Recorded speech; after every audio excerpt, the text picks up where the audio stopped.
Okay, welcome to part 2 of episode 7. I just finished talking about the fiber frolic. It was awesome. When we were driving home Sunday night, my husband asked me what I thought about how we done. How did we do? Was I happy? Was I satisfied? Was I not? And I wasn't sure on Sunday night. I really had hoped to sell out. My sort of wild dream was to sell out and be fantastically popular, which of course didn't happen. We sold about a quarter of our inventory. A lot of the people, the other vendors, were saying that it was the worst show that they had ever had, or the worst show that they had had in recent memory. That helped, because if that was the worst show they'd ever had, and I made all my investment back plus a little, I'm doing all right. I was right next to the lady from Romney Ridge Farm, which if you've ever been to the Loopy U's website, Romney Ridge Farm is the one that has those sheep calendars that Sherry loved and gave away. And on the other side of me was Serenity Yarn and Fiber. Her shop's on Etsy. I will link to her as well. They were both really nice. And the lady from Romney Ridge Farm had this little baby doll sheep named Hercules, who was freaking adorable. I just wanted to take him home with me. In fact, my husband may have admitted to maybe allowing us at some point to get sheep. Let's hope. That'll be in the future for sure. Oh, I forgot to set my timer. I'm going to set it now. Sorry. I didn't buy much at this year's Frolic. Last year I went crazy and I I bought like $200 worth of stuff, some of which I haven't even spun yet.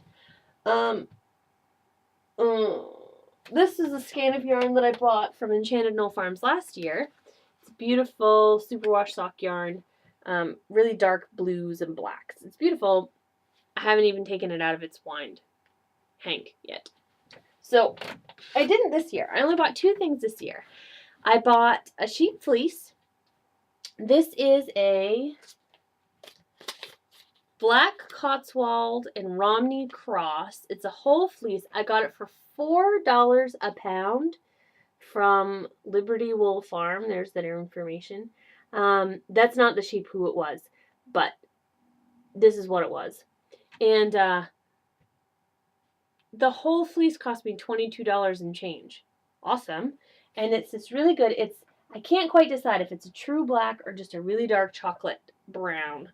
I know that sheep breeds that are truly black are rare. I don't know if Romney was a black Cotswold. I don't know if that's the one or not.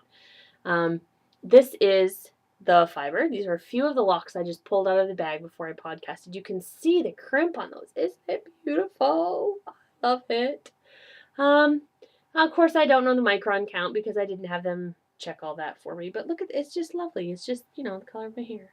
I really would like to spin this into an Aran weight and a sweater, maybe. Oh, I just heard the cat. The cat will probably be coming in here shortly. So, I bought a fleece. Fabulous little fuzzy sheep fleece. Yes, Briggs. Hi. And I also bought... Oh, no, I didn't buy it. I'm sorry. Duh. My mother bought me a spinning stool. Now, I have been looking for a spinning stool for quite some time. They're expensive. They're good and I need them, but they are a lot of money. And my webcam is going to have some issues focusing for now. Sorry, it's a little blurry, but I'll show you what I got. This is from a place called Nordic Weaves, and I'll show you the thing in a minute that has the business card in a minute. I'm being really specific tonight. Can you tell I'm tired? I still have not yet recovered. The spinning stool is solid wood, cherry finished bit of love. It's got those nice little butt grooves that you can see right there, so you're nice and comfy. Solid construction. I mean, these are not going anywhere, and it's a very comfortable stool. I've already tried it out. I find that my posture is really horrible, so I need to do better about sitting straight, because that way my back doesn't hurt as much. And I think this is, I've got another copy of the card to show you. That's a little bit better, but I have seen stools go for well over $200. Most commonly, I see them between $225 and $275. This is the business card of the place, Nordic Weaves, and I'll link this in the show notes. Well, I don't know if they have a website or if they just have phone number. I didn't actually look before I started podcasting. Anyway, Nordic Weaves. That's their phone number. That's their email. That stool was $120. $126 with sales tax. Awesome. I was incredibly pleased. That was my birthday present. My birthday's in a couple of weeks, so that was for me for my birthday. Cherry spinning stool. It's an 18-inch height. It's just right. I can reach my wheel.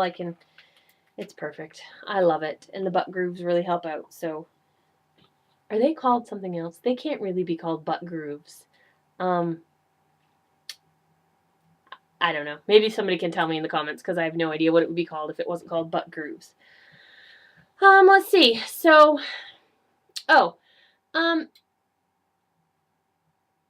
anyway, Sunday afternoon, I wasn't sure how I felt about the show. I was kind of pleased, but I was also kind of disappointed. Monday morning, I woke up and was freaking thrilled. I was like, holy crap, this was awesome. I'm awesome. I made money. Let's do this again as soon as humanly possible. And I started looking online for other shows to do because apparently Fiverr shows are like tattoos. They are addictive. I've signed up. I just sent the applications out today to 2 more shows. One is called The Fiber College, which takes place in Searsport, September 9th through the 12th. That's an education, preservation, promotion of the fiber community and lifestyle. I will be a vendor there, hopefully. I'm going to shoot for an indoor space this time.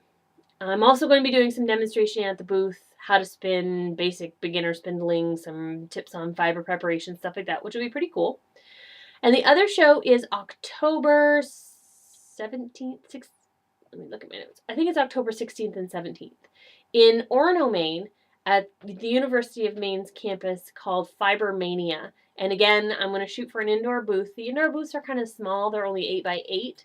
But my husband is working on alternative rack techniques for me. He's going to build me a new display rack so that I can fit in the space. And I will be doing a 45-minute presentation, I think, on that as well, which will be about absolute beginner spindling. So we'll see how it goes.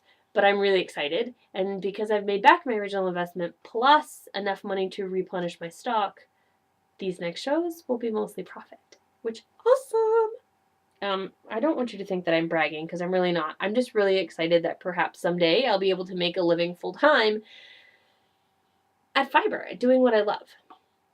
I'm going to check my notes one more time, see if I can't, I don't know if this is going to stop recording or not. We'll see what's going on. Is it still recording? Oh, I think it is. Okay.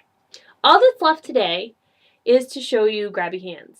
Grabby Hands has been a long time coming. These are my very scary Indigo Hound double row Viking combs. This is for combing fleece that has been cleaned and making top instead of roving, which in roving the fibers are all crisscrossed all over each other, but in top the fibers all go the same way. And they're good quality fibers with none of the short bits and veggie matter and all of that junk.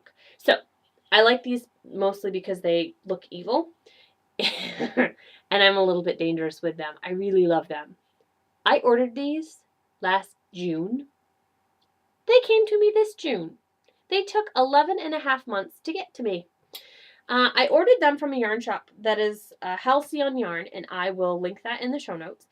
It's not their fault. They ordered it. I ordered it from them, and it was back ordered almost immediately. The lady told me that they had problems getting orders from Indigo Hound because apparently Indigo Hound is incredibly popular all of a sudden, and they can't keep up with production. That's what I was told. I don't know if that's the truth. I did not talk to Indigo Hound.